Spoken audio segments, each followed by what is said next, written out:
Shabbat Shalom, queridos hermanos, y una vez más sean todos bienvenidos a esta su plataforma de estudio CADE, conceptos adecuados de edificación. Soy su hermana, su amiga, compañera en este hermoso camino de la Torá, Marley Aristi Almonte, y hoy tengo el privilegio de presentar el estudio de esta octava porción de la Parashá que lleva por nombre Vaishla y que traduce como y él envió. Agradecemos mucho su presencia y le invitamos en la medida de lo posible a quedarse con nosotros hasta el final de este estudio, pues vamos a aprender cosas muy interesantes y muy importantes de actualidad. Anoche iniciamos el estudio de esta porción y a modo de resumen vimos temas maravillosos y puntuales que nos trae esta porción de la Torá. Hablamos de la consecuencia de nuestras acciones y de cómo éstas no solo afectan y repercuten en nuestras vidas, sino también en la de nuestros hijos y nuestra descendencia. Hablamos del poder de la oración, cuando se hace con un espíritu contrito y humillado, cuando confesamos nuestros pecados y exaltamos a nuestro Creador, recordándole sus promesas sobre nuestras vidas y la de nuestros hijos. Vimos cómo la desobediencia puede traernos consecuencias desastrosas, como fue el caso de Jacob, que al querer seguir huyendo de su hermano, se desvía del camino y se va a vivir a otra ciudad. Y analizamos en el relato cómo Dina, deseando conocer las mujeres de la ciudad, o sea, una representación del mundo, su única hija es violada, deshonrada, y me parece interesante que nunca más se le mencione en las escrituras. Otro punto que nos relata la Parashá es como Simeón y Leví desatan una venganza feroz, destruyendo todo el pueblo de Shechem. Cómo se le cambia el nombre a Jacob. En fin, es una porción muy profunda de la que podríamos pasarnos días hablando y desarrollar diferentes temas aplicables a nuestra vida hoy. Pero para este estudio me enfoqué en la Haftará. La Haftará de esta porción, una de las porciones es el libro de Abdías, y vemos que es un libro corto, Abdías capítulo 1, versículos del 1 al 21. Iniciemos este maravilloso estudio y veamos lo que nos dice Génesis 36, 19. Dice, estos fueron los hijos de Saf, esto es Edom y esos sus clanes. Este pasaje narra la genealogía de Saf. Y si analizamos bien, podemos notar dos cosas puntuales aquí. Primero, estaba llena de inmoralidad sexual, específicamente la promiscuidad.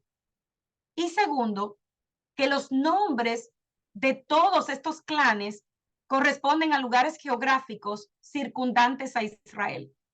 Por lo que podemos apreciar que todos los enemigos que se levantan hoy contra Israel descienden de Saúl. La escritura nos dice que estos son los reyes que reinaron en la tierra de Edom. Estamos hablando de Génesis capítulo 36, versículo 31.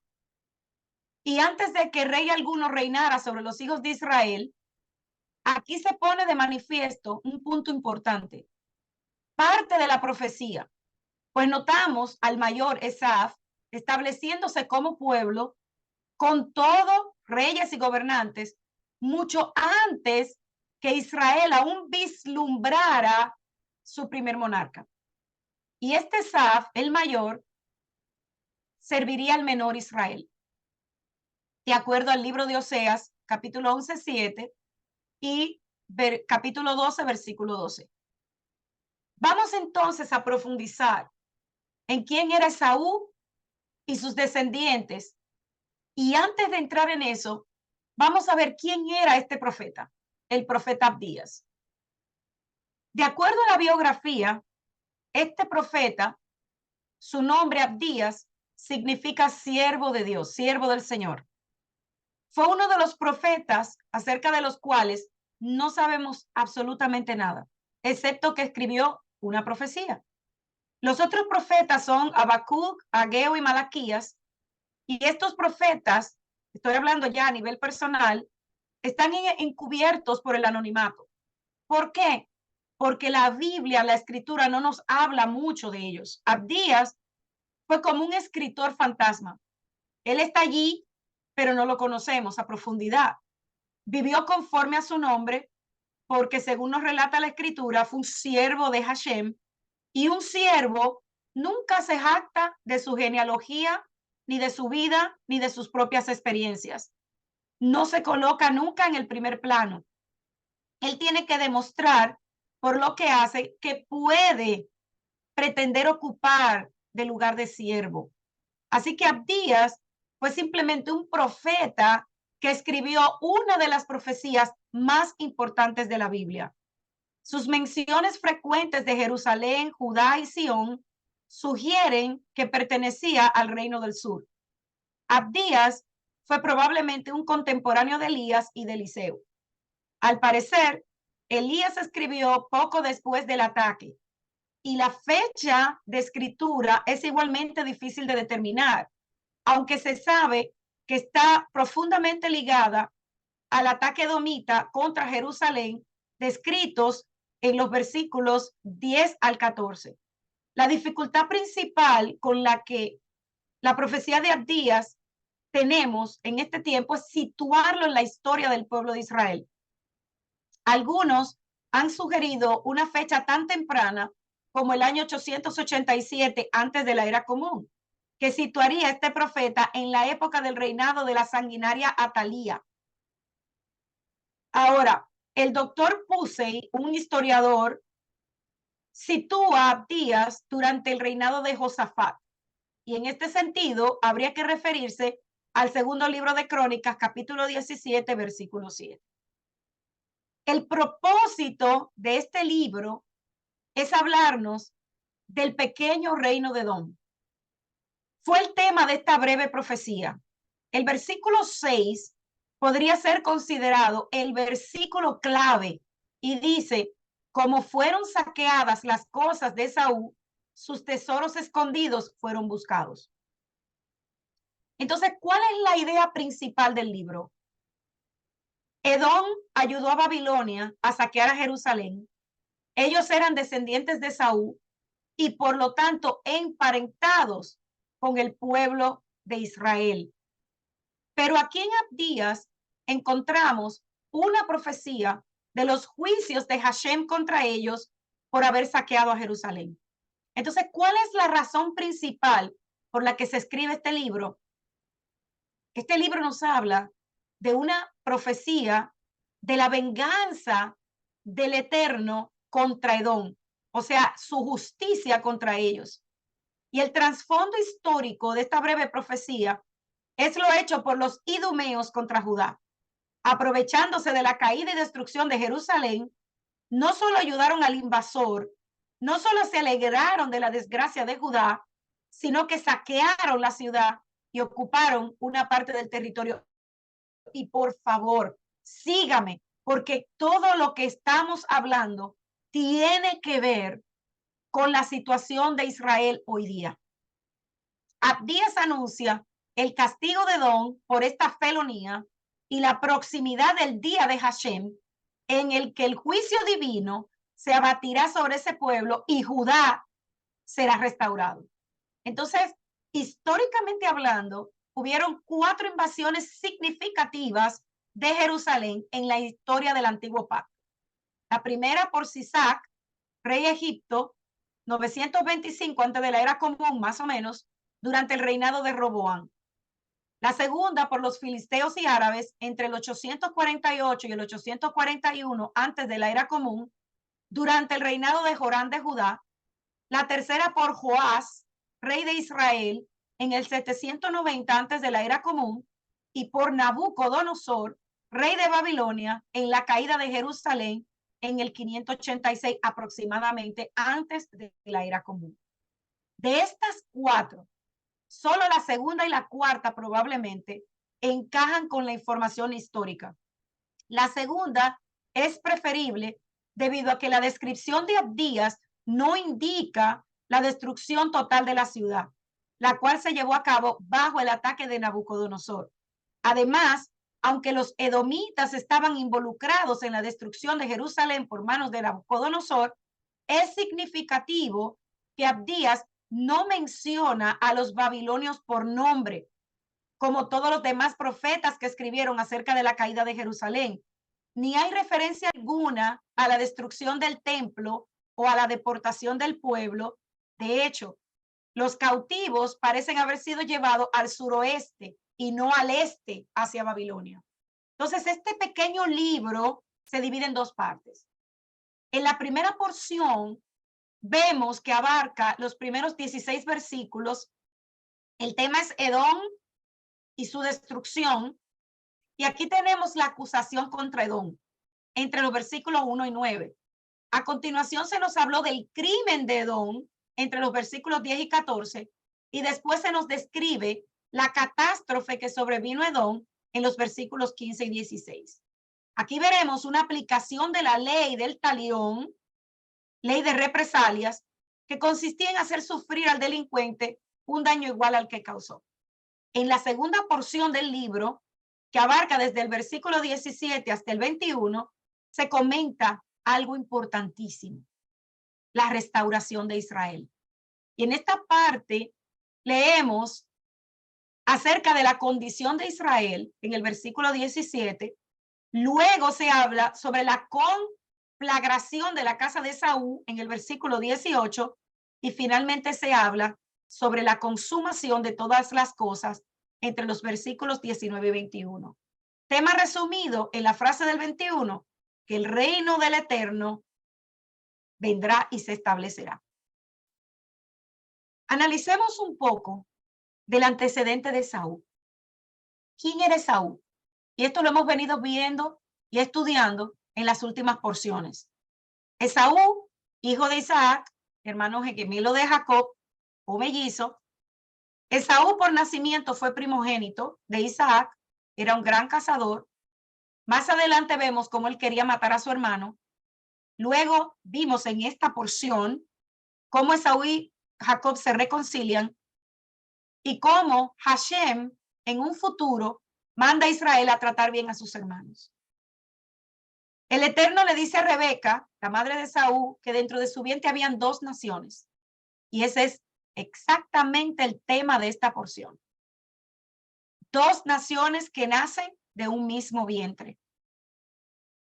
El nombre de Saúl, lo voy a decir ahora brevemente porque más adelante lo vamos a ver a más profundidad, es el Strong 6215 y es aparentemente una forma del participio pasado del verbo asá, que traduce hacer, ofrecer, sacrificar, en sentido original manejar áspero. Esaú, apodado Edom, que significa rojo o bronceado por el sol. Isaac, al darse cuenta de que Rebeca, su esposa por ya más de 20 años, era estéril, ora al Eterno para que les dé descendencia. Hashem escucha sus oraciones de acuerdo a Génesis 25:21 y Ribca queda embarazada. Pero ella notaba movimientos conflictivos dentro de su vientre. Ribca no estaba consciente de que ella tenía mellizos y estaba preocupada. Ella fue a inquirir a Dios, de acuerdo a la escritura, y la respuesta que recibe es que que dentro de su vientre habían dos naciones. Eso es lo primero. Y luego recibe que el mayor estaría subordinado al menor. Ella no le contó esto a nadie, hermanos, ni siquiera a su esposo. Esaf, durante el nacimiento, nace primero. Era peludo y con tez rojiza. Y el nombre de Saf también significa creado entero. Y hace un momento mencionamos las otras traducciones que tiene el nombre de Saúl. Pero a él se le dice que nació creado entero porque nació formado completamente. Su hermano, sin embargo, estaba firmemente sujetado al talón de Saúl y fue llamado Jacob, que significa en el talón. Los sabios explican por qué Jacob agarra el talón de su hermano y dan esta alegoría. Dicen que cuando dos pelotas son injertadas en un tubo y luego son invertidas, la que se injertó al final, que está más cerca de la abertura, sale primero. ¿Qué nos quiere decir esto? Que Esaú fue concebido de último, que el primero en ser concebido en el vientre de la madre fue Jacob, pero por alguna razón las posiciones dentro del vientre se invierten. Esaú nace primero y es por eso que Jacob lo agarra del talón, tratando de detenerlo, reclamando así: yo soy el verdadero primogénito. Entonces, ellos, hermanos, fueron criados, educados de forma idéntica, recibieron la misma educación. Así como el rey Salomón en el libro de los Proverbios dice: educa a un niño de acuerdo a su manera.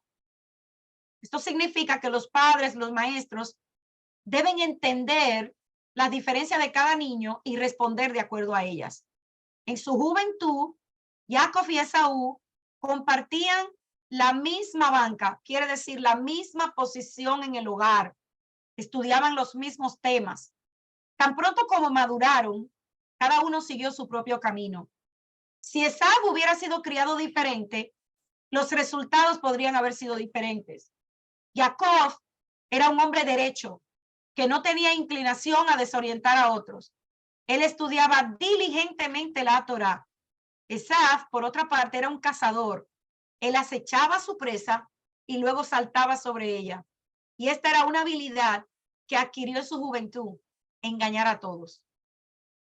Isaac amaba a Esaú porque cazaba para obtener su sustento, mientras que Ribca amaba a Jacob porque era un hombre estudioso. Isaac tomó la grandeza de Jacob por sentado. Ribca, sin embargo, había crecido con Labán, un bandido, dice la escritura, los historiadores, porque él era una persona de dudosa reputación y era peor que Saúl y no se dejaba engañar. Y ella vio la verdad detrás de cada actuación de Saúl. Ella podía ver que Saúl no se parecía en nada a un hombre con las virtudes de una persona que estudia Torá. Al mismo tiempo, Ribca no había visto nunca a alguien tampoco con las características de Jacob. Cualidades de carácter que pudiéramos decir perfectas, diligencia completa, a pesar de sus errores, como vamos a ver. Por supuesto que también amaba a su hijo Esaú, pero al escuchar la profecía de que el menor iba a ser más grande, esto ciertamente tuvo un efecto en su vida. Y eso lo vamos a analizar más adelante en este mismo estudio. Entonces, prestemos atención a esto, porque muchas veces cuando estamos estudiando la escritura, no nos percatamos de algunos detalles. El nombre de Esaú aparece 100 veces en la escritura entre el antiguo pacto y el pacto renovado. Edom, edomita y edomitas aparecen 107 veces solamente en el antiguo pacto. Idumea, que es lo mismo que Edom, aparece 5 veces en el antiguo pacto y 1 vez en el pacto renovado. Duma es un anagrama de Edom y lo encontramos en Isaías 21:11. Seir aparece 39 veces en el antiguo pacto. ¿Por qué hago referencia a esto? Cada uno de estos nombres son una representación de Saúl. Veamos algo más. Dumá, el hebreo también igual, Dumá, traduce silencio. Hijo de Ismael y antepasado de una tribu de Arabia con su nombre, Dumá. Génesis 25:14 lo menciona. Primera de Crónicas 1:30. Se considera que la región en Arabia noroccidental llamada Dumateia por Ptolomeo y Domata por Plinio es la patria de esta tribu. Su centro era el oasis de Mef Es-Yendel y lo podemos ver en cualquier mapa histórico. Era un pueblo en la región montañosa de Judá llamado Kirbet Edamé, a unos 16 kilómetros al sudoeste de Hebrón. Tal vez un nombre simbólico para Edom. Silencio, nombre de varón y de los dos sitios en el antiguo pacto. Y este también, como le acabo de mencionar, era uno de los 12 hijos de Ismael, de donde provienen las tribus de Arabia del Norte. Varias localidades de Arabia tienen su nombre y es también una ciudad en las montañas de Judá. Y hay un oráculo contra Dumá que debe ser sobre Edom, pues se menciona a Seir.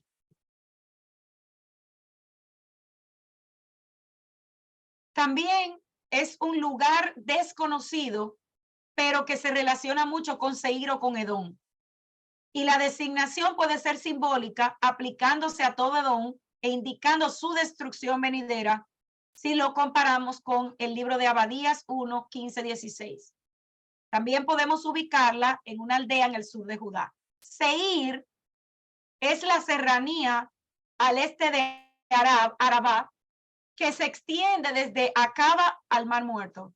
La palabra significa peludo y es sinónimo de Edom también. Edom o Idumea era una región histórica, semítica, habitada del levante sureño, localizada al sur de Judea y del Mar Muerto. Entonces, ¿quién era Edom? Porque ya vimos quién es Esaú. Pero ¿quién es Edom? Si se nos preguntara cuál es después de Israel, la nación de mayor relevancia en la escritura y en la historia, a la mayoría de nosotros, lo primero que nos va a venir a la mente es que quizás esa nación es Egipto. Es en Egipto donde Israel pasó de ser una familia a ser un pueblo, donde se formó su identidad, y la celebración de Pesach conmemora la salida triunfal de los israelitas de Egipto como el evento histórico más importante de este pueblo, que debe ser transmitido de acuerdo a la instrucción del Eterno, de padre a hijo por todas las generaciones, para que recordemos su grandeza y quién nos liberó.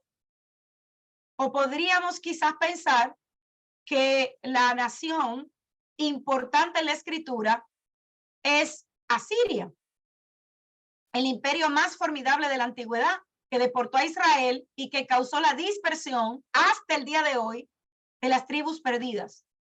Y la única nación gentil a la cual se han dedicado 2 libros completos de la Biblia, Jonás y Nahum. Otra vez, si podríamos seguir considerando, podría ser Babilonia, que destruyó el primer templo y deportó a Judá, que proféticamente representa la cabeza de todos los imperios mundiales, el lujo, la riqueza material, la opulencia, la magnificencia de este mundo y el pecado. Y que en definitiva es donde nació el judaísmo y la identidad judía actual. Cada una de estas naciones fue la más importante para Israel en un determinado periodo histórico. Pero hermanos, ninguna lo es desde el principio hasta el fin. Hay un pueblo que en la historia secular pasa por desapercibido y en la historia bíblica no se hace notar su importancia. Sin embargo, es después de Israel y en relación a Israel, la nación de mayor relevancia a través de los tiempos. Y ese pueblo es Edom. Edom representa al antagonista por naturaleza, porque no es un extraño, hermanos, sino que es hermano gemelo de Israel. Edom hacia Israel no es como Ismael con respecto a Isaac, porque mientras Ismael nació de la sierva, o sea, de otra madre, Esaú nació de la misma madre, del mismo vientre y en el mismo parto que Jacob. Esaú es el alter ego de Jacob. Tiene el mismo patrimonio genético, el mismo ADN, y no es malo ni es bueno, más que Jacob, aunque después las vicisitudes hayan determinado que uno de los dos debe resultar elegido a desventaja del otro. Sin embargo, no son opuestos como la bendición y la maldición, porque ambos fueron bendecidos. Esaú no recibió la maldición como Canaán, sino una bendición condicional, como vamos a ver más adelante. Esaú es en definitiva hermano de Jacob y Edom es el rival de Israel. Edom no representa el mal absoluto, ese es Amalek, y lo vamos a ver en un momento, que proviene de Edom, pero es una entidad diferente. Edom no es Amalek. Amalek viene de Saúl, así como Edom, pero es diferente, sino que en Edom, como en el árbol del conocimiento, el bien y el mal, conviven en un mismo fruto. Entonces, la identidad de Edom es Esaú. Génesis 36, desde el versículo 1, nos lo está describiendo. Y así finaliza esta porción. Estas son las generaciones de Esaú, dándonos quiénes eran los descendientes de Esaú. El capítulo 36 es una interrupción en el relato y está completamente dedicado a Esaú, del cual afirma 4 veces, mis hermanos, que Esaú es Edom. ¿Por qué se nos hace tanto énfasis en esto? Cuando una cosa es repetida en la escritura 3 veces, nos está indicando que es algo firme. Cuando lo es 4 veces, nos está diciendo, de acuerdo a Proverbios 30, que es inamovible. Y esta identidad representa una perpetuidad. Y aunque cambien los tiempos y las situaciones, permanece. Puede transformarse, puede evolucionar, pero el origen, el principio es inalterable. Eso quiere decir que así como Israel existe en la actualidad, Esaú, o sea, Edom, también existe. Pero antes de que entremos en el aspecto histórico de Edom, vamos entonces a profundizar un poco en el carácter de estos dos hermanos, de estos dos mellizos. Génesis 25, 24 dice, y como se cumplieron sus días para parir, he aquí mellizos en su vientre. Y salió el primero rubio y todo el velludo como una pelliza, y llamaron su nombre Saúl. Y después salió su hermano, trabada su mano al calcañar de Saúl, y fue llamado por nombre Jacob. Desde su nacimiento ya fue definido el carácter de cada uno en los nombres que les fue dado. Esaf, del verbo asaf, como vimos hace un momento, del hebreo moderno la azot, traduce hacer, ocuparse, empeñarse, cumplir, esforzarse, ser industrioso, laborioso, útil. Implica conceptos positivos, una persona que trabaja, que trata de hacer lo que está a su alcance, y también se puede entender como una persona simple, práctica, empírica. Lo vimos hace un momento cuando di la primera descripción de su nombre. Por otra parte, Jacob viene del verbo acá, del verbo moderno leekov. Significa literalmente el que se aferra al talón del otro, en el sentido de suplantar, incluso usando artimañas, un usurpador, alguien que logra sus objetivos con astucia, como está escrito en Génesis 27, 36. Si notamos aquí, podemos ver que el nombre de Jacob implica conceptos negativos. No es posible encontrar alguna virtud intrínseca en el hecho de una usurpación. ¿Por qué? Porque en sí una usurpación es ilegal. Aunque a veces quien toma el puesto de otro puede ser que quien lo haya suplantado pueda llegar a ser mejor. ¿Verdad? Si hablamos de un orden institucional. Es decir, que en base al carácter de cada uno, pudiéramos decir aquí a simple vista, sin conocer la profundidad de la historia, que el malo de la historia era Jacob, no Esaú. ¿Verdad? Solamente si analizamos la traducción de los nombres.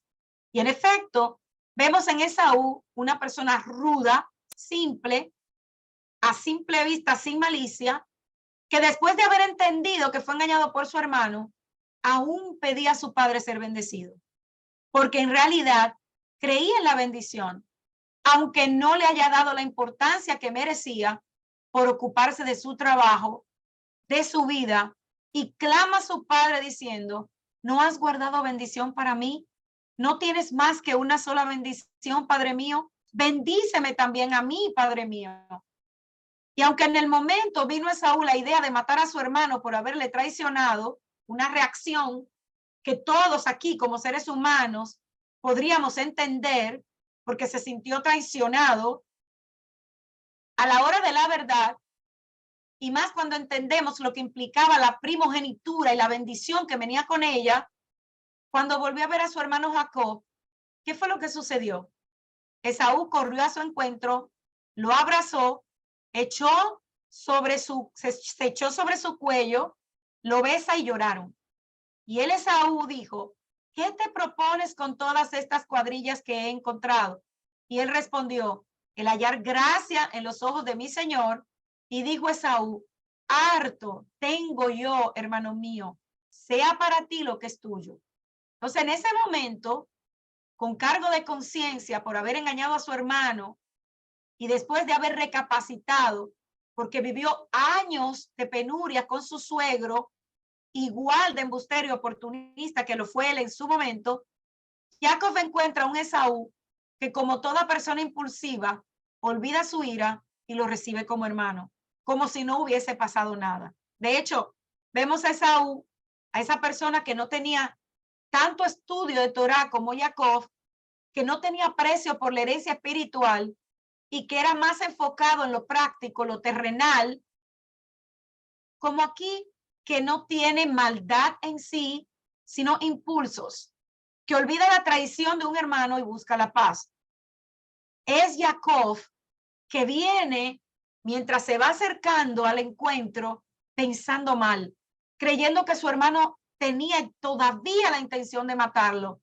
Él nunca puso en duda que quizás a través del tiempo Esaú pudiera haber cambiado y que Esaú había dejado atrás el mal recibido y Jacob era en realidad quien pensaba que podía todavía existir rencor por parte de su hermano.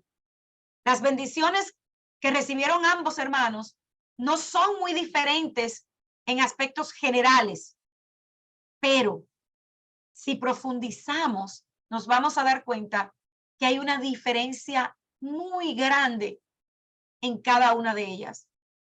A Jacob se le da el rocío del cielo, las grosuras de la tierra, abundancia de trigo y mosto. Dice: sírvanse pueblos y naciones, se inclinen a ti, sé señor de tus hermanos, e inclínense a ti los hijos de tu madre. Malditos los que te maldijeren y benditos los que te bendijeren. A Esaú se le dijo: he aquí será tu habitación en grosuras de la tierra y del rocío del cielo arriba. Y por tu espada vivirás, y a tu hermano servirás. Y sucederá que cuando te enseñorees, que descargarás su yugo de tu cerviz, entonces ambos reciben, si vemos aquí, las grosuras de la tierra y el rocío del cielo. A Jacob además se complementa esta bendición de carácter agrícola con la abundancia de trigo y mosto. Y es en el aspecto político que ambas difieren. A Jacob se le concede el reino y se le transmite la bendición, o sea, la herencia que se le estaba dando a Abraham, mientras que a Esaú se le asegura su supervivencia por medio de la espada, con la promesa de que él logrará librarse de la servidumbre cuando se iría lejos. Es en el sentido implícito del término traducido aquí como enseñorearse o tener dominio, porque literalmente el verbo hebreo expresado en tiempo futuro contiene un significado muy importante y enigmático. Habla de vagar, deambular, viajar sin rumbo, más bien que enseñorearse. Por este motivo, en algunas traducciones, este pasaje está expresado de otra manera. Por ejemplo, cuando te impacientes, o en otras versiones, conduciendo una vida errante. Y este anuncio en parte enmienda la bendición dada a Jacob, haciéndola condicional, puesto que Saúl en algún momento revertiría la situación librándose de la sujeción de su hermano. Veremos más adelante cómo se dieron estos hechos en la historia. En cuanto a los sucesos inmediatos, durante la vida de ambos patriarcas, ambos fueron prosperados, pero Esaú, de hecho, lo fue más. Mientras Jacob era un fugitivo al servicio del taimado de su suegro, del cual heredó mucho de su carácter, pues también era su tío, Esaú en esos 20 años construyó una nación y se hizo inmediatamente rico. Jacob vivió como extranjero en la tierra de los cananeos y terminó su vida en Egipto con una familia de 70 personas. Esaú, en cambio, tenía ya un reino y su propia tierra y un ejército de al menos 400 hombres, de acuerdo al relato de la escritura. Aparentemente, ¿verdad? Fue Jacob que se inclina a Esaú cuando éste se acerca con este ejército a recibirlo. ¿Cómo logró Esaú fundar una nación en tan poco tiempo? Seguramente fue un valeroso guerrero que obtuvo el respeto del pueblo donde fue a habitar, pero además usó un sistema poco común para su tiempo. Sistema que siglos después Edom volvió a usar cuando fundó su dominio en otras tierras. Veamos entonces cómo se constituyeron la familia y el reino de Saúl. Génesis 26:34 dice: y cuando Esaú fue de 40 años, tomó por mujer a Judith, hija de Berí Eteo, y a Basemat, hija de Elón el Eteo. Y fuese Esaú a Ismael su tío, y tomó para sí por mujer a Malahat, hija de Ismael, hijo de Abraham, hermana de Nabiot, además de otras mujeres. Y estas son las generaciones de Esaú, el cual es Edom.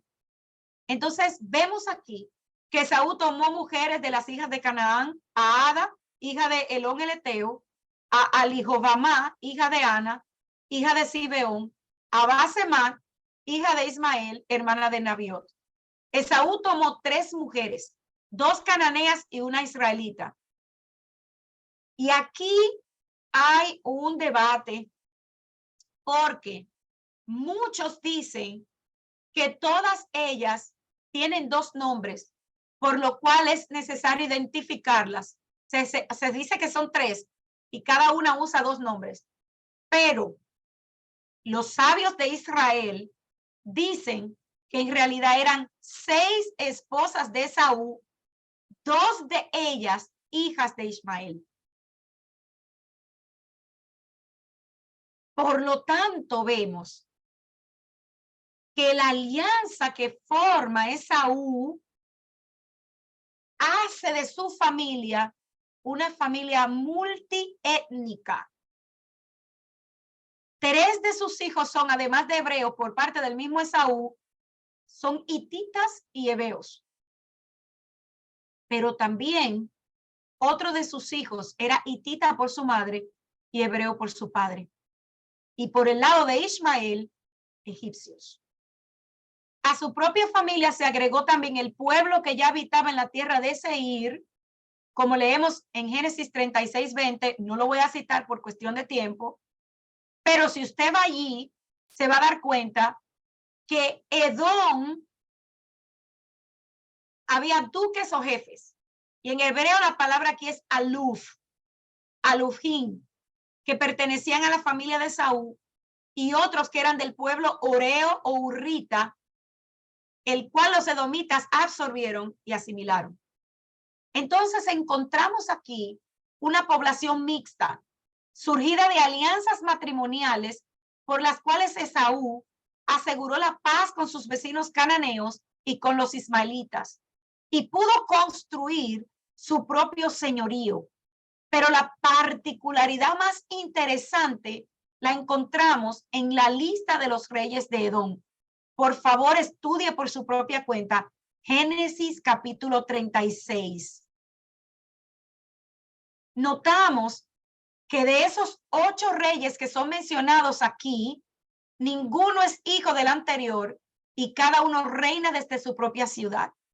Aparentemente, solo el segundo era descendiente directo de Saúl, que era Jehová.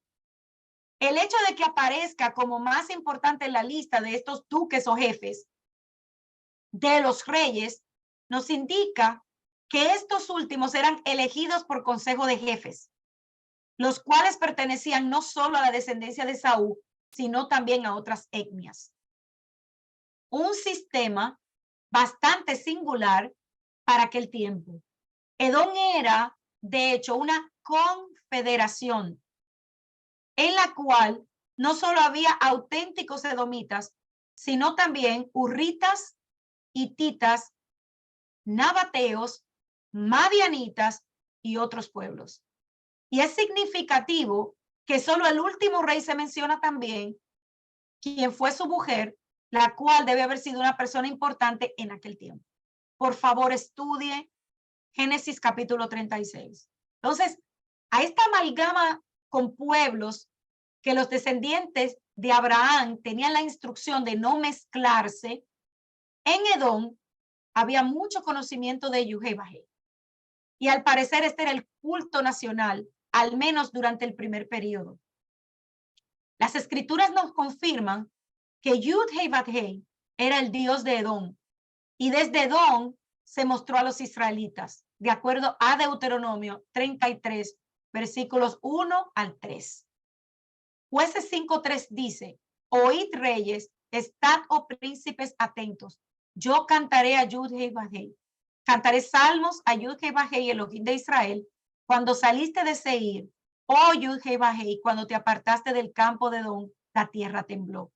Y los cielos destilaron, y las nubes gotearon aguas. Los montes se derritieron delante de Yud-Heh-Vah-Heh. Acueste a Sinaí, delante de Yud-Heh-Vah-Heh, Elohim de Israel. En efecto, hay varios personajes que vivían en Edom, o eran edomitas, o estaban de alguna manera mencionadas con Edom, de los cuales nos habla la escritura. Job y sus amigos eran algunos de ellos. Dice que habitaban en la tierra de Uz, la cual es en Edom, de acuerdo al libro de Lamentaciones. Yetro, el suegro de Moisés, si bien él no habitaba en el mismo territorio de Edom, sino en Madián, el territorio era también conocido como Madianita y Queneo, pero no edomita, pero también tenían como nombre Reuel, que es el mismo hijo de Esaú y de su mujer Ismaelita, por lo cual Yetro podría tener también alguna línea de descendencia o pertenecer a ese clan que ejercía el sacerdocio. Por eso fue tan fácil para Yetro reconocer la grandeza del Elohim de Abraham, de Isaac y de Jacob, y más adelante hacerse su fiel seguidor. Balán, así como Job, no sabemos con certeza su procedencia. Es llamado el varón de los ojos abiertos, un adivino contratado por los moabitas y los madianitas, que lo hacen venir desde su residencia en Petor, sobre el Éufrates, o sea, del país de Aram. Sin embargo, su nombre nos da un indicio interesante. Es idéntico del primer rey de Edom, Bilán ben Beor y Bel ben Beor. Se escriben de la misma manera, solo agregando un amén al final. Por lo tanto, Balaam sería seguramente descendiente del primer rey de Edom y por eso es llamado hijo de Beor. Aunque habitaba en una ciudad perteneciente a los arameos, este también conocía Yud-Heh-Vah-Heh. No era adorador de, o sea, él no era un adorador directo, porque se conoce que él era un adivino. Pero él usó su conocimiento para el mal.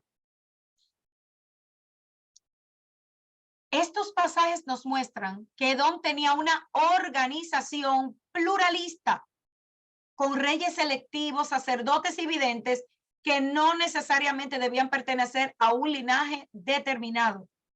La lista de los reyes no sugiere alguna relación con lo que antes mencionamos, pero aún contiene misterios. ¿Por qué Moshe habría incluido el nombre de la esposa del octavo rey. Seguramente sería, como dije anteriormente, una persona conocida para los israelitas, aunque nada más se nos dice de ella. El cambio repentino y la rivalidad con Israel.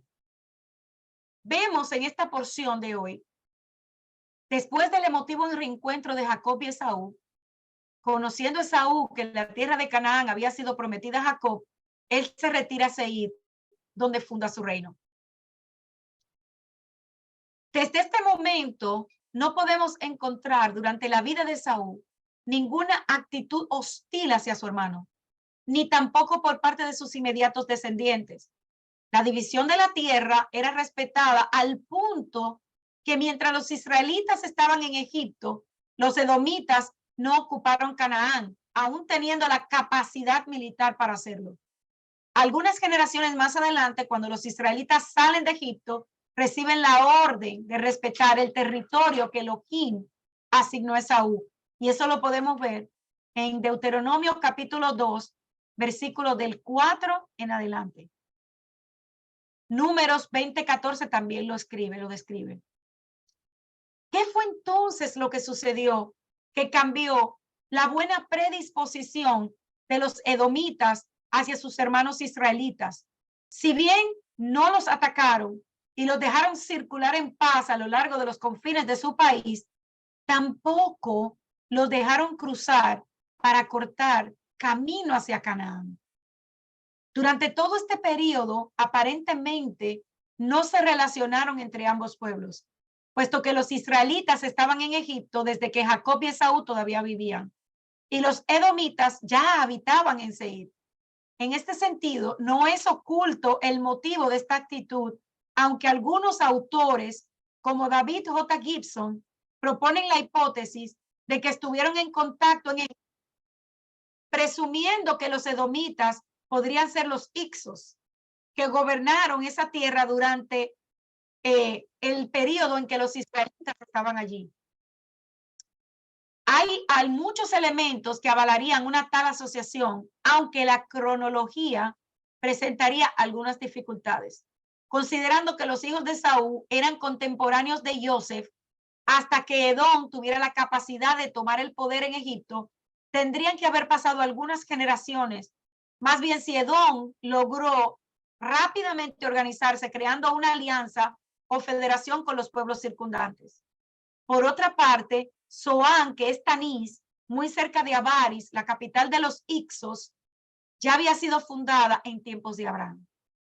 Posiblemente algo había ocurrido entre ellos que los apartó y con el tiempo pasaron sin ser adversarios. Sin embargo, no hay constancia de ningún modo de tensión entre Israel y Edom durante todo el periodo de los jueces, y no se menciona Edom sino en el Cántico de Débora, donde se lo identifica con el monte Sinaí, y en la embajada de Yiptat, el rey de Amón, que se refiere al éxodo a través del desierto. Es recién bajo el reinado de Saúl que se registra la primera acción bélica, y por cuanto nos puede parecer sorprendente esto, porque aquí es Israel que ataca a Edom. Primera de Samuel 14:48 y segunda de Samuel 8:14 registran este hecho. Más adelante, sobre las andanzas de Joab, general de David en la tierra de Edom, son referidos en el libro de los Reyes también. Entonces, Joab exterminó a todo varón. Significa que todo hombre apto para la guerra, y mantuvo el dominio de Judá sobre Edom. Adad, que era del linaje real, quizá descendiente del cuarto rey de Edom, se refugia en Egipto y como rey en el exilio y cuñado del faraón, organizó al parecer una reconquista que entendemos no tuvo éxito, pues Edom seguía bajo el dominio de Judá en el reinado de Jehosafat. Como dice, no había entonces rey en Edom, presidente había en lugar de rey, hasta el reinado de Jehoram. En su tiempo se rebela Edom debajo de la mano de Judá y pusieron rey sobre sí.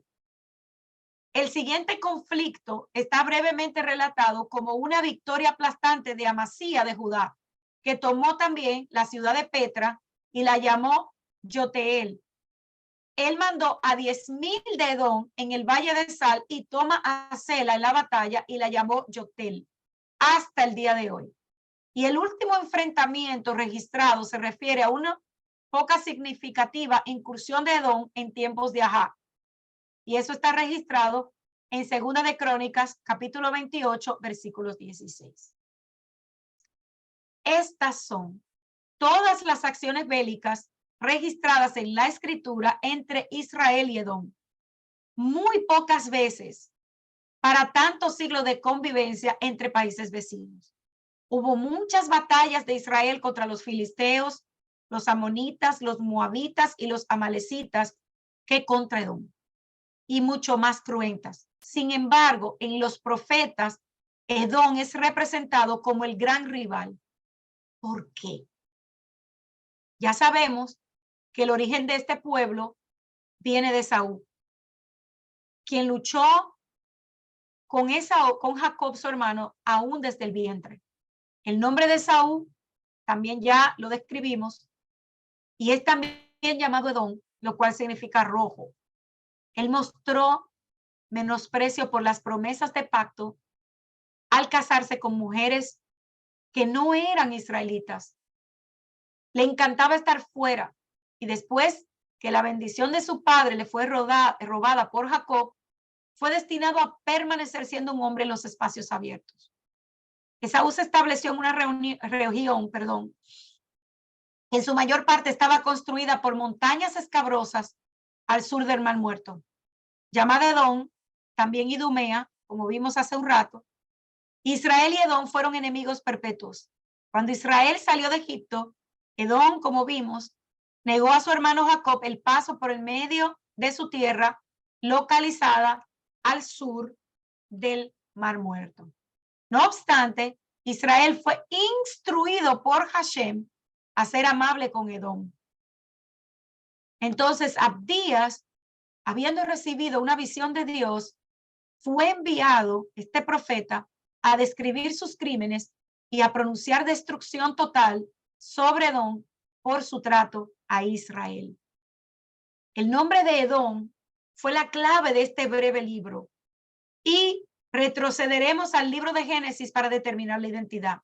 Ya vimos que, según el capítulo 36, la identidad de Edom es confirmada en la escritura, viene de Saúl. La historia de Saúl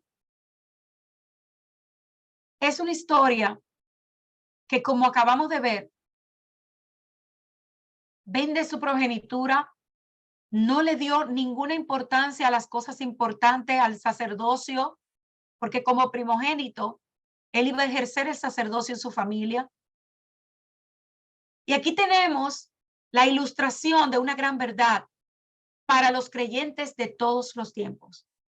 Un creyente tiene dos naturalezas en sí mismo y estas están luchando la una contra la otra. El apóstol Pablo señaló este conflicto en su epístola a los Gálatas, capítulo 5, versículo 17, cuando escribió: porque el deseo de la naturaleza pecaminosa es contra el espíritu y el del espíritu es contra la naturaleza pecaminosa. Y estos se oponen entre sí para que no hagan lo que quieran. Estas son las dos naturalezas del creyente, la nueva naturaleza y la vieja naturaleza. Ellas se oponen entre sí. Esaú representaba a la naturaleza carnal, la vieja naturaleza, mientras que Jacob ilustraba la nueva naturaleza, la naturaleza del espíritu. Esaú representó a la naturaleza pecaminosa, se convirtió en Edom, y Jacob se convierte en Israel, el príncipe de Hashem y que representa al espíritu. Habiendo visto a Esaú en el primer libro del Antiguo Pacto, veamos ahora el último libro del Antiguo Pacto y leamos unas palabras que nos pueden parecer extrañas. Veamos qué dice el libro del profeta Malaquías en el capítulo 1, versículos 2 y 3. Y dice: yo los he amado, dice el Señor, pero ustedes dijeron: ¿en qué nos amaste? ¿No eres Saúl, hermano de Jacob? Dice el Señor. Sin embargo, Amé a Jacob y a Esaú aborrecí. Convertí sus montes en desolación y abandoné su heredad a los chacales del desierto. Fue raro que Hashem dijera que amó a Jacob y que aborreció a Esaú. Y esas palabras podrían representar un problema para muchos. Lo que le da importancia a este pequeño libro de Abdías, amados hermanos, es que es el único libro, el único lugar en la palabra de Hashem donde encontramos una explicación de por qué Dios aborreció a Esaú. Hashem no dijo que aborreció a Esaú o que amó a Jacob hasta el tiempo en que se escribió el libro del Antiguo Pacto. Ambos hermanos se habían convertido en naciones, Edom e Israel. Israel fue poderosamente usado por Dios a través de los siglos. Este pueblo produjo hombres como Moshe, Josué, Samuel, David, Ezequías, Nehemías, Isaías, Esdras, y aún así sucesivamente. Pero la nación que provino de Edom se convirtió en una nación completamente pagana. Le volvió la espalda a Hashem, porque fue entonces que causó que Dios aborreciera a Esaú y a su nación.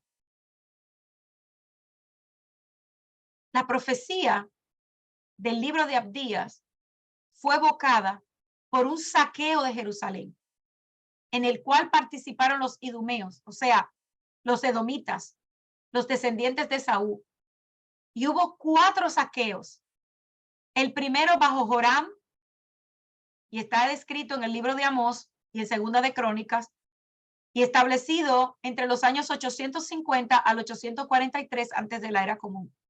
Bajo Amasías, en el 803 hasta el 775 antes de la era común, todos estos relatados en Segunda de Crónicas.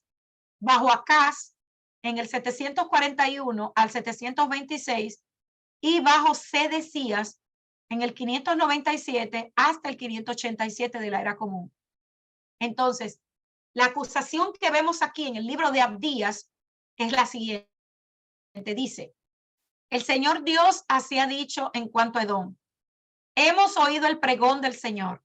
Un mensajero ha sido enviado a las naciones. Levantaos, levantémonos en batalla contra este pueblo. Aquí vemos que el profeta nos dijo inmediatamente y yendo directamente al tema, que esta fue una visión que le fue dada por Hashem. Abdías predijo que los idumeos serían talados para siempre, como si no hubieran sido, que un remanente de Judá sería salvo y que el reino de Dios de Judá aún prevalecería.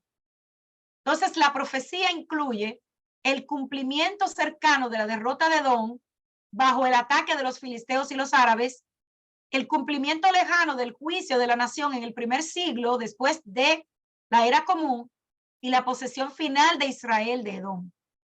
Otras escrituras predicen también la destrucción de Edom, como está en el libro de Isaías 34, Jeremías 49, Ezequiel 25, capítulo 35 de Ezequiel y en el libro que estamos estudiando, Amós.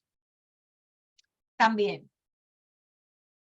En la historia narrada en la Biblia, Israel estuvo bajo el dominio de los arameos, de los moabitas, de Yavín, los madianitas, los amonitas y los filisteos durante el periodo de los jueces. Fue hostigado por varios enemigos mientras estaban los reyes y finalmente los asirios y los babilonios terminaron con la existencia política de Israel y de Judá respectivamente. Por otra parte, Israel jamás estuvo bajo el dominio de Edom. O sea, aquí, cuando hablo de Israel acá, estoy hablando de las 10 tribus, sino al contrario, más bien Edom estuvo durante más de un siglo y medio subyugado por Judá, entre los reinados de David y Jehosafat, como mencionamos hace un momento.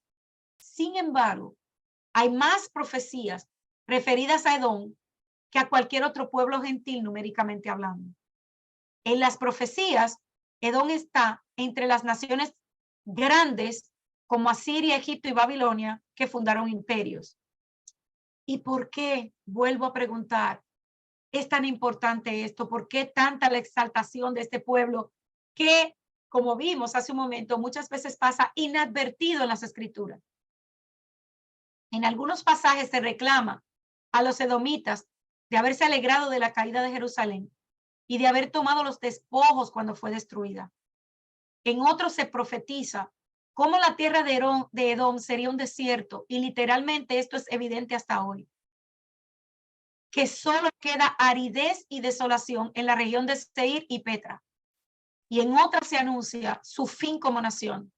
Y desde el punto de vista de la historia, los edomitas se extinguieron en un momento muy particular, el año de la destrucción de Jerusalén por los romanos.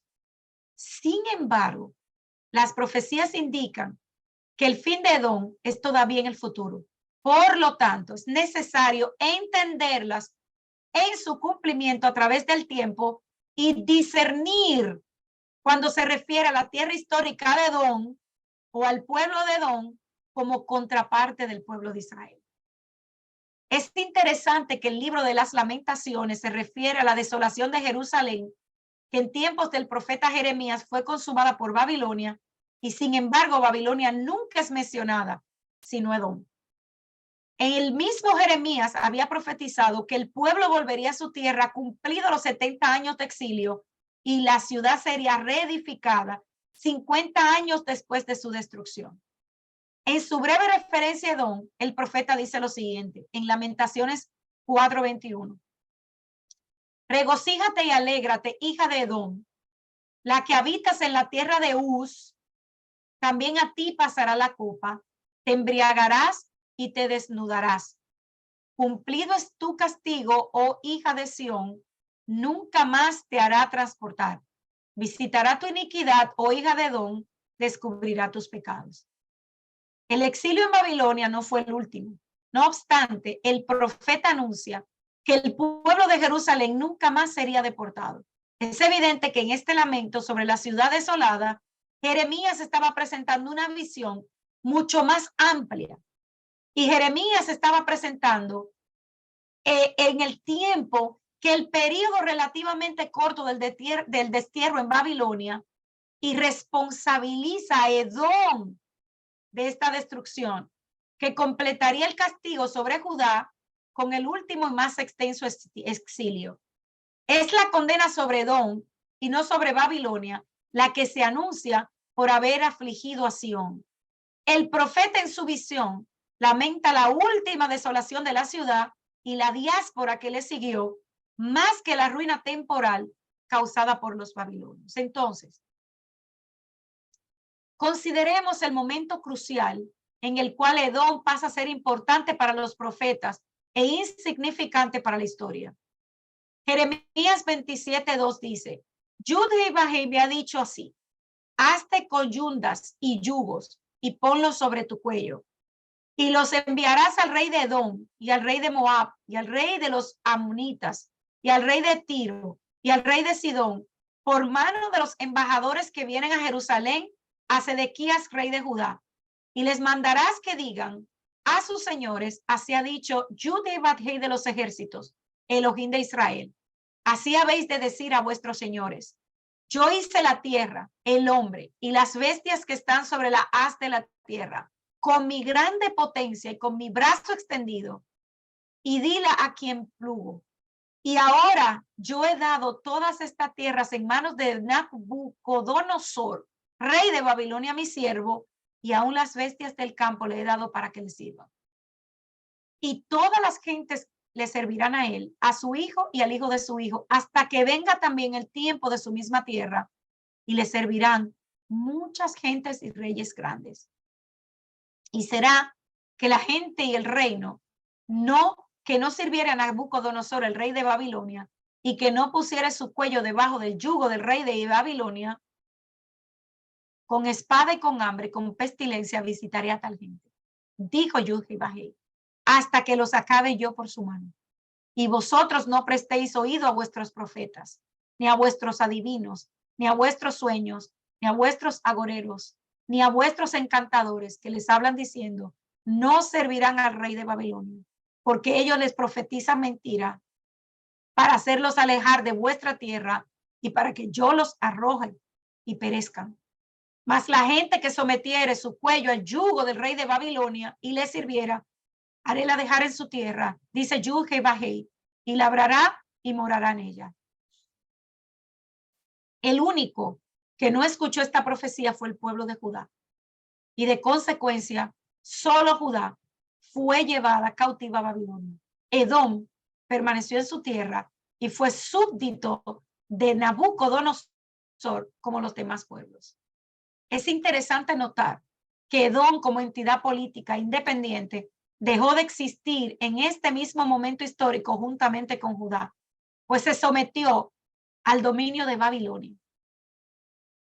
Y luego continuó siendo una dependencia de Persia y de los dominios sucesivos, y nunca más fue un reino, sino una entidad política con algunos periodos de efímera autonomía. Los profetas coinciden en que el pecado de Edom fue alegrarse del destino de Judá cuando fue arrasada por Babilonia y unirse a sus enemigos en el saqueo y destrucción de Jerusalén.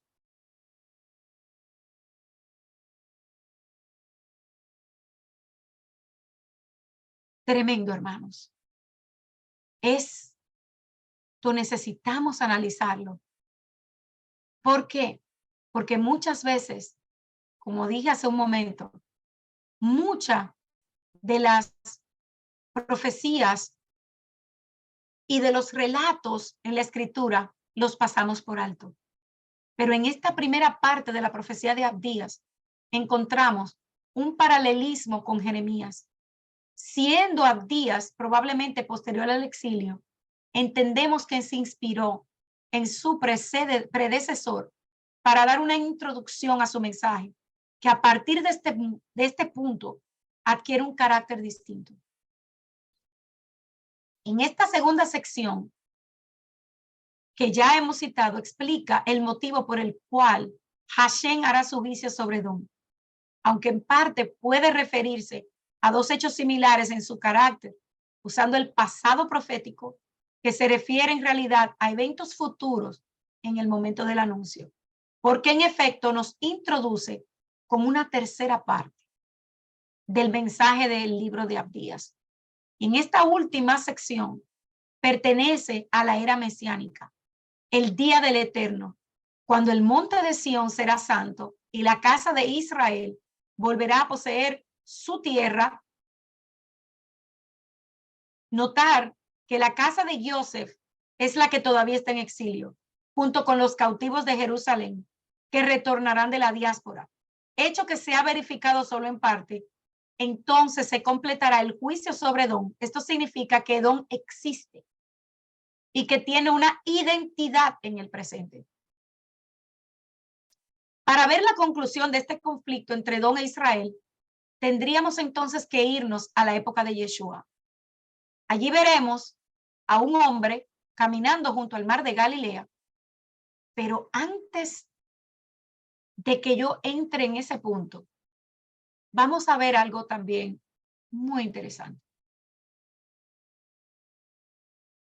Ya vimos que Edom es Esaú, y en toda esta sección, cuando usted va a la genealogía, se nos habla de un personaje muy importante, y es Amalek. ¿Quién es Amalek? Amalek era un nieto de Esaú. Su padre fue Elifaz, el hijo mayor de Esaú, y su madre Timná, la concubina de Elifaz, e hija de uno de los príncipes de Seir. Los sabios dicen que Timná era una hija bastarda, pues este había poseído a la esposa de Seir, y de aquella relación nació Timná. Cuando creció, ella tiene a este hijo, Amalek, también bastardo, y Esaú, dicen los relatos judíos, que le dijo a Amalek: mucho me he esforzado por aniquilar a Jacob, pero no lo he logrado. Ocúpate de vengarte por mí. Amalek le preguntó, ¿cómo puedo tener esperanza de prevalecer sobre él? Y Esaú le contesta, haz tuya esta tradición. Cuando los veas, a los descendientes de Jacob tambalear, o sea, débiles espiritualmente, atácalos. Amalek vivió muchos años. Vio a Jacob y a sus hijos descender a Egipto. Cuando fueron liberados, 210 años más tarde, aún seguía vivo. Cuando los vio esclavizados en Egipto, se dijo a sí mismo, la venganza de mi pueblo Esaú se ha cumplido, pues nunca van a ser liberados de esa esclavitud. Y aunque lo sean, yo los estaré aguardando en el camino como un oso depredador y los aniquilaré. Los descendientes de Amalek se multiplicaron como espinas en el campo y se convirtieron en un pueblo. Y él infundió en sus corazones un odio implacable y mortal hacia el pueblo de Israel. Al ver a los hijos de Israel saliendo de Egipto, su odio estalló como una llama. Reunió a su pueblo y le tendió una emboscada. Y cuando Israel se encontraba fatigado y exhausto, se abalanzó sobre su gente y la atacó. Y vino Amalek. Amalek es un pueblo que vino a lamer la sangre de Israel. Ataca por la espalda. El odio profundo arraigado que guarda Amalek hacia Israel no tiene paralelo con el de ningún otro pueblo antisemita. Mientras el rencor de otras naciones se ve ocasionalmente apaciguado, la versión de Amalek no. Es implacable y constantemente planea nuestra destrucción. Los demás enemigos del pueblo son sobornados y se aplacan, pero Amalek no se deja apaciguar por ningún recurso. Las otras naciones procuraban destruir al pueblo de Israel al verlos abatirse sobre ella el castigo de la mano de Dios, y de inmediato se rindieron y sintieron miedo. Pero Amalek, en cambio, nunca desistió ni mostró duda o se mostró vacilante. Pese a ser testigo de las maravillas y los milagros de Dios y de presenciar su venganza contra los enemigos de su pueblo, y a sabiendas de que sería castigado por atacar a Israel, no se vio disuadido de su propósito. Toda su esencia es el odio al pueblo de Israel, un odio que es puesto de manifiesto, aunque no tenga beneficio alguno a cambio. Hermanos, Amalek está hoy en medio de nosotros. Amalek es todo aquel que se levanta contra el pueblo de Israel. Amalek es todo aquel que se inclina al mal. Amalek es todo aquel jefe de Estado que se levanta contra Israel. Amalek no ha descansado. Amalek es el que se levanta con idolatría y que finge amar al Eterno. Es aquel que destruye por la espalda. Ese es Amalek. Además de Amalek, hay otro pueblo que debemos ver, pero quiero que quede en sus mentes que tanto el Edom como Amalek están presentes hoy día. Existe. Los sabios de Israel enseñan que el Eterno le dice a los judíos, si ustedes no recuerdan a Amalek, serán enviados de nuevo a la esclavitud en Egipto.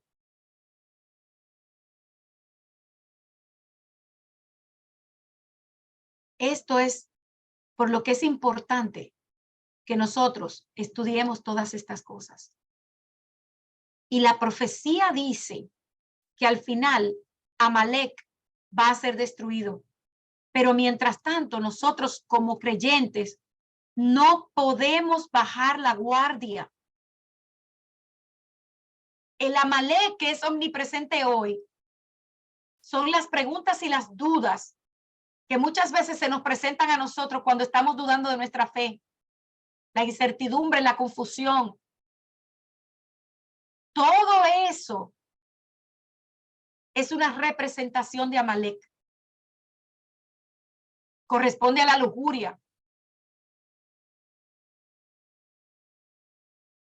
Y Amalek también prevalece hoy en muchos falsos líderes religiosos. No podemos olvidar los enemigos de nuestro pueblo, porque cada uno de ellos tienen que hacernos recordar el mal, la crueldad y todo el daño que han hecho a nuestro pueblo. Al final, como mencioné, Amalek va a ser destruido. Y es importante mencionar también aquí a Ismael por su alianza con Esaú,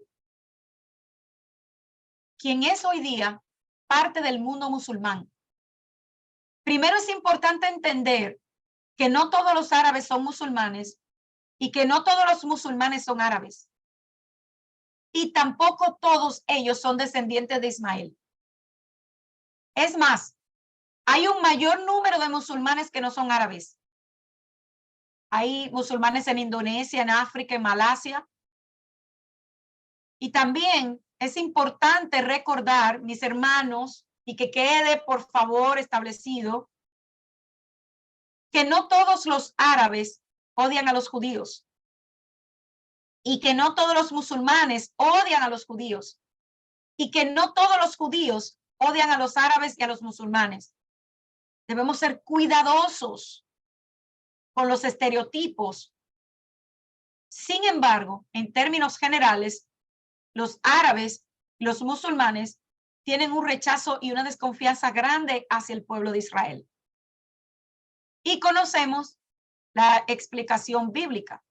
Sabemos que Ismael, primer hijo de Abraham, pero no fue el hijo de la promesa. Es desterrado con su madre Agar y se establecen en Egipto. Todo el tiempo ha habido un plan de Hashem de que la promesa que fue hecha a Abraham se cumpliría en Isaac y más tarde en Jacob. Cuando Sara tomó el asunto en sus manos por haberse impacientado durante 6 años de esperar para darle un hijo a su esposo, Hashem promete hacer que los descendientes de Ismael también fueran una gran nación, con 12 príncipes, igual como lo tenía en mente para Jacob. Y a los descendientes de Saúl se les dio la tierra al este del río Jordán, lo cual a los israelitas no se les permitió tomar para sí. Pero Ismael no heredó la posición del pacto y Esaú obtuvo la tierra prometida. Y para ellos que lo recibieron, a pesar de haber sido generoso, probablemente les pareció como de segunda categoría. Y quiero que se enfoquen aquí, porque aquí hay algo importante. Esaú e Ismael hacen una unión a través del matrimonio de la hija de Ismael con Esaú, porque en el fondo ambos tenían la esperanza de que iban a recuperar la primogenitura, las promesas y las tierras que habían sido destinadas para Isaac y Jacob. La tierra que se le da a Esaú, ya sabemos que se llama Edom, pero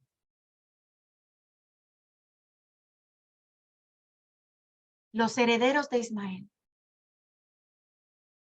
este es un tema que casi no se estudia.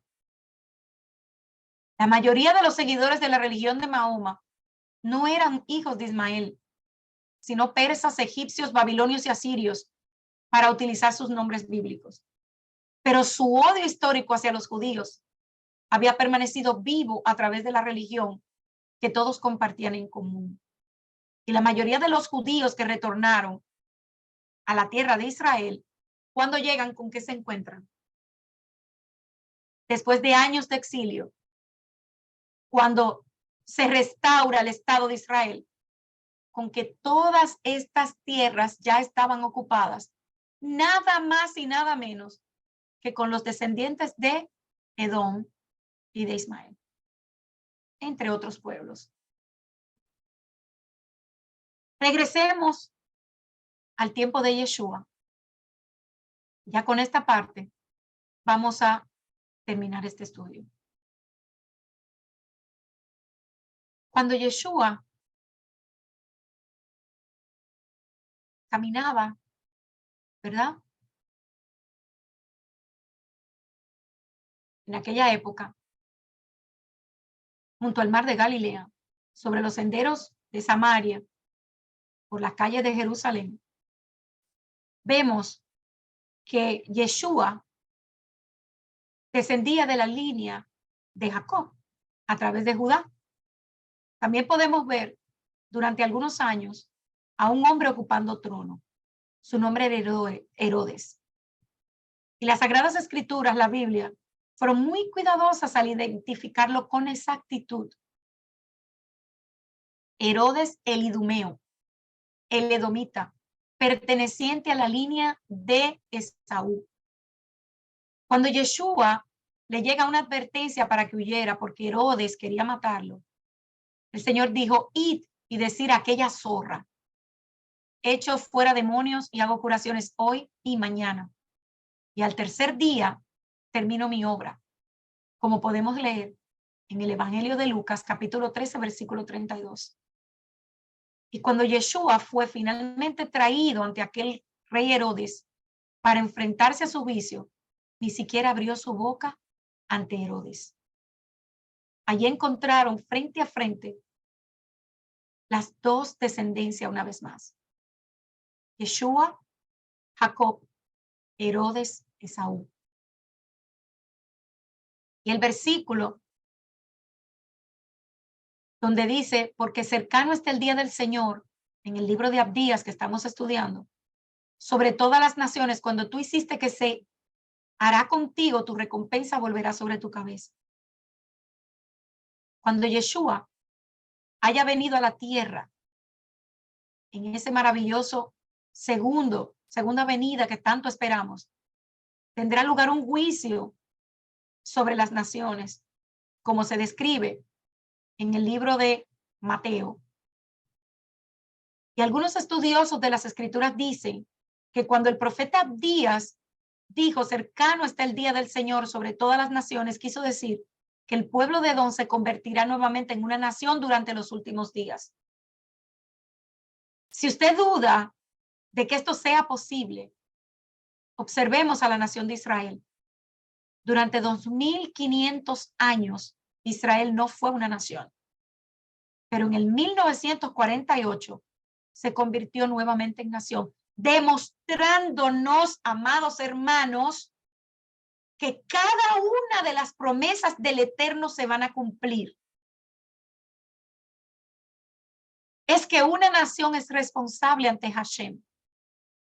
Y la palabra de Hashem lo ha dicho claro.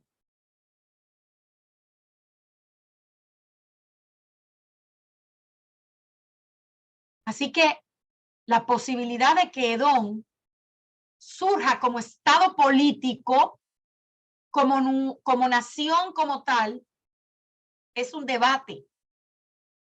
Hoy sabemos que los descendientes de Esaú en la actualidad también se encuentran entre las naciones árabes y Roma. En la historia tardía judía, el Imperio Romano llegó a ser identificado como Edom y específicamente con remanentes de Amalek, y aún designa actualmente a los países occidentales. Y esto también puede verse en los escritos rabínicos y farisaicos, tales como la Mishnah o el Talmud, con los líderes rabínicos Rambán e Ibn Ezra. Autoridades rabínicas francesas como Rashi, Tospot eruditos judíos de Babilonia como Sadia Gaón y otros líderes del exilio, el líder lituano Rabbi Vilnus Gaón y Baal Shem Tov, ellos utilizan el término edomita para referirse a Roma, el imperio bizántico, de manera paralela al mundo islámico que se refiere como Amalek. Es por eso que esta porción es importante para nosotros y para nuestros días. No hay nada en las escrituras al azar, hermanos. Y la segunda parte, y ya con esto terminamos, de la profecía de Abdías es la restauración de Israel. Y aunque Hashem juzgó a Israel, ese pueblo no sería destruido como nación. Luego vemos el versículo 17 de esta profecía de Abdías, cuando dice, más en el monte Sión habrá un resto que se salvará, será santo y la casa de Jacob recuperará sus posesiones. En la actualidad es cierto que se encuentran en la tierra, pero todavía la comparten con musulmanes y otros pueblos que no adoran al Elohim de Abraham, Isaac y Jacob. Y hay mucho pueblo esparcido en las naciones. Dice, los del Negev poseerán el monte de Saúl y los de Jefelá a los filisteos poseerán también los campos de Efraín y los campos de Samaria, y Benjamín poseerá Galaad. La zona sur de Judá se extenderá por el monte de Saúl. La zona del oeste incluirá la costa de los filisteos, los campos de Efraín y los campos de Samaria, es decir, el reino del norte de Israel será restituido a la nación. Y los de Benjamín poseerán Galaad, que se encuentra a la orilla oriental del río Jordán. Y el versículo 20 de esta profecía de Abdías dice, los cautivos de este ejército de los hijos de Israel poseerán lo que los cananeos hasta Sarepta y los cautivos de Jerusalén están en Sefará. Sabemos que Sefará es España. Poseerán las ciudades del Negev. Sarepta se encuentra lejos, en el norte, entre las ciudades de Tiro y Sidón, en el Líbano.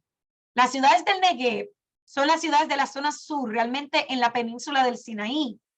Israel, hermanos, va a ocupar toda esa tierra que en su día Hashem prometió. Él le había prometido al patriarca Abraham una tierra extensa, de la cual, y en el apogeo del reino, solo ocuparon una pequeña parte. Y dice el versículo 21, que es el último versículo de la profecía de Abdías, y subirán salvadores al monte de Sión para juzgar al monte de Saúl, y el reino será del Señor. Aquí, la palabra salvadores debería traducirse libertadores. Y también destacamos la frase, el reino será del Señor.